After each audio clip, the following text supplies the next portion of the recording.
नमस्कार दोस्तों, आज की कहानी का शीर्षक है किसान और चट्टान।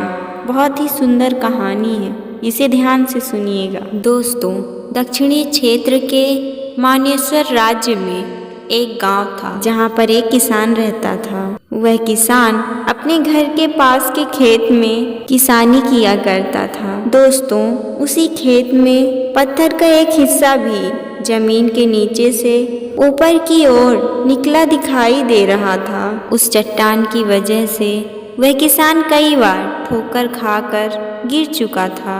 कई बार तो किसान का खेती करने वाला औजार भी उस चट्टान से टकराकर टूट चुका था। दोस्तों, रोज की तरह किसान सुबह सुबह खेती करने के लिए गया और उसने अपना हल खेती करने के लिए चलाया। हल को चलाते बस कुछ ही समय हुआ था कि उसका हल चट्टान से टकराकर टूट गया। किसान को बहुत क्रोध आया।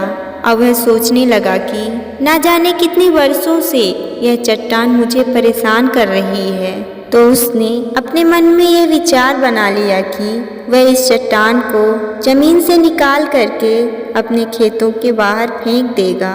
उसने यह मन बना लिया था कि चाहे कुछ भी क्यों ना हो जाए, पर वह इस चट्टान को अब अपने रास्ते में नहीं आने देगा। वह अपने खेत से गांव की ओर गया और वहां से 4 से 5 लोगों को वह अपने खेत में लेकर आया। वह किसान उन लोगों से कहता है कि यह देखो, जमीन के नीचे से निकला हुआ यह चट्टान मेरी ना जाने कितना नुकसान कर चुका है। अब इसे यहाँ से निकाल करके फेंक देना है। इतना कहने के बाद किसान ने फावड़ा उठाया और चट्टान के किनारे से खोदना शुरू कर दिया कि पूरा का पूरा पत्थर जमीन के अंदर से बाहर आ गया। जिन लोगों को साथ में किसान लेकर आया था वह सब आश्चर्य में पड़ गए। तभी एक व्यक्ति ने किसान से हंसते हुए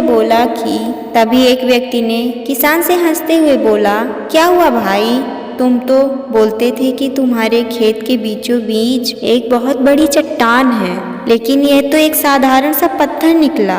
दोस्तों, किसान को भी बहुत आश्चर्य हुआ। दोस्तों, किसान ने सोचा कि जिसे मैं सालों से एक भारी भरकम चट्टान समझ रहा था वह तो एक साधारण सा पत्थर निकला। किसान को अब पछतावा हो रहा था कि काश उसने पहले पत्थर को निकालने की कोशिश की होती तो आज तक उसका जो भी नुकसान हुआ है वह नहीं होता। उसके दोस्तों ने जो उसका मजाक बनाया वह नहीं बनता। दोस्तों, किसान की तरह ही हम लोग भी कई बार अपने जीवन में आने वाली छोटी मोटी रुकावटों को बहुत बड़ा मान लेते हैं। उन रुकावटों का मुकाबला करने की बजाय तकलीफ़ों को सहते रहते हैं। हमें ज़रूरत है तो सिर्फ इस बात की कि हम बिना समय को गंवाए मुसीबतों का सामना करें, उससे डरे नहीं। अगर हम ऐसा करते हैं तो चट्टान के समान दिखने वाली मुसीबत छोटे से पत्थर के समान दिखने लगेगी, जिसे हम हल करके आसानी से अपने जीवन में आगे बढ़ जाएंगे। तो दोस्तों, यह कहानी आपको कैसी लगी हमें कमेंट में ज़रूर बताएं। और अगर आप हमारे चैनल पर पहली बार आए हैं तो वीडियो को लाइक और चैनल को सब्सक्राइब कर दें। धन्यवाद।